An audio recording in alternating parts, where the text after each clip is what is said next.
السلام عليكم ورحمة الله وبركاته. تعالوا النهارده حبايبي نعمل مع بعض صينية مكرونة حلوة كده بالفراخ. أول حاجة عندي كده طاسة على النار، أحط هنا زيت. أول حاجة عندي بصل،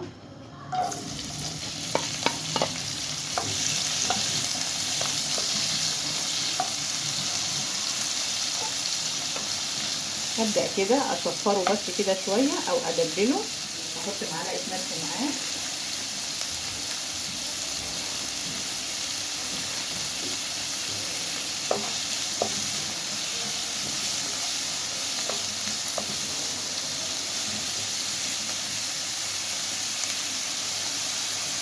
بقى هنا نص كيلو بانيه قطعته كده، بتقطعي كله زي بعضه، يعني هنا قطعت الفراخ مربعات، بتقطعي التقطيعه كلها زي بعضها. هبدأ كده احط الفراخ وبعدين اسيبها كده تدبل شويه وتغير اللون بتاعها.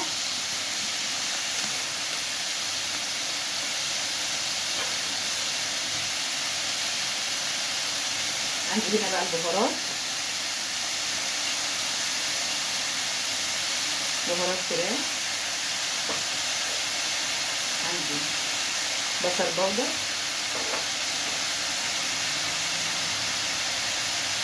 ثوم بودر،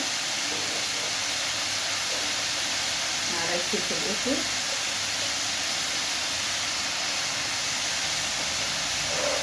معلقه بابريكا،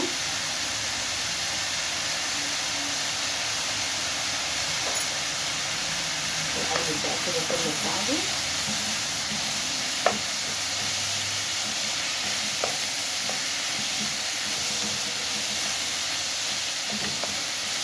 هسيب بقى الفراخ تستوي شويه، هحط لها كوبايه ميه واسيبها تستوي.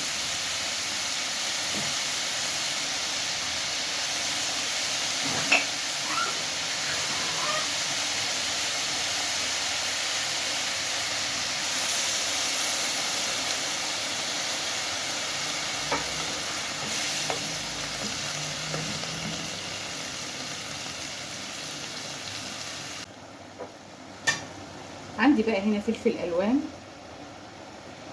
فلفل اخضر، فلفل اصفر، وعندي هنا كمان بشر جزرايه. لو ما عندكيش فلفل الوان ممكن الفلفل العادي اللي هو الاخضر هيمشي الموضوع، يعني مش لازم. بس انا دلوقتي بحط الفلفل الاخضر ده والفلفل الالوان بيزود القيمه الغذائيه عندي للاولاد. انت عارفه بقى ان الفلفل الالوان ده فيه فيتامين سي وفيه معادن كمان، فبيدي قيمه غذائيه للحاجه اكتر كمان. عندي هنا كمان نص كوبايه ميه، وهسيب كل حاجه بقى تستوي مع بعض كده بس كده. شايفه الالوان عامله ازاي؟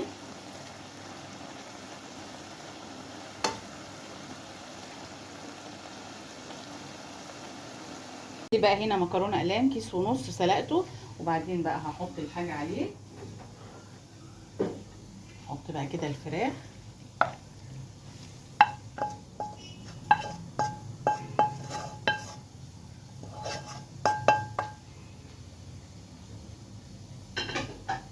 عايزه تحطيه كده، عايزه تقلبيه في المكرونه زي ما انت عايزه. عندنا عملت بشاميل، طبعا كلنا بنعرف نعمل البشاميل، بس البشاميل بتاعي ده بيبقى الله اكبر الله اكبر، البشاميل بيبقى مش زي بشاميل المكرونه البشاميل، بيبقى يعني مش تخين شويه، بيبقى سايل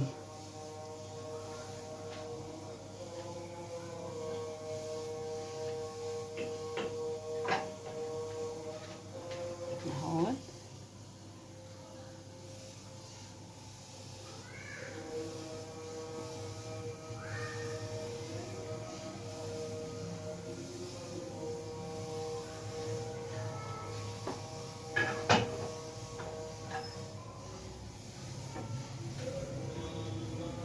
لو عندك بقى جبنه موزاريلا، عندك اي نوع جبنه ممكن تحطيه. انا عندي هنا سمنه بلدي، احط السمنه البلدي كده اهو.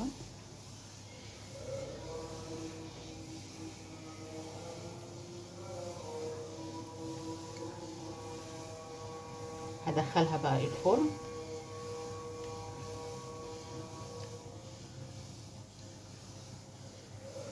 شوفوا يا جماعه بقى، طلعت صينيه المكرونه، بسم الله ما شاء الله شكلها جميل، العين بتاكل كده قبل الايه، قبل البطن.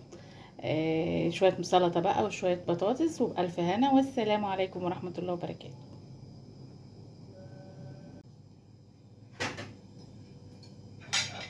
تعالوا بقى نقطع حته كده مع بعض.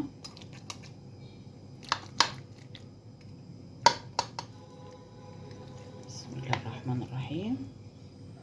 شايفين؟ شايفين الجمال يا جماعه؟ شايفين؟ شايفين؟ بسم الله ما شاء الله. شايفين اهوت؟ احلى مكرونه هتاكلوها مع شويه سلطه كده وشويه بطاطس. شوفوا طعم بقى. الله الله. اعملوا لايك بقى واشتركوا في القناه، والسلام عليكم ورحمه الله وبركاته.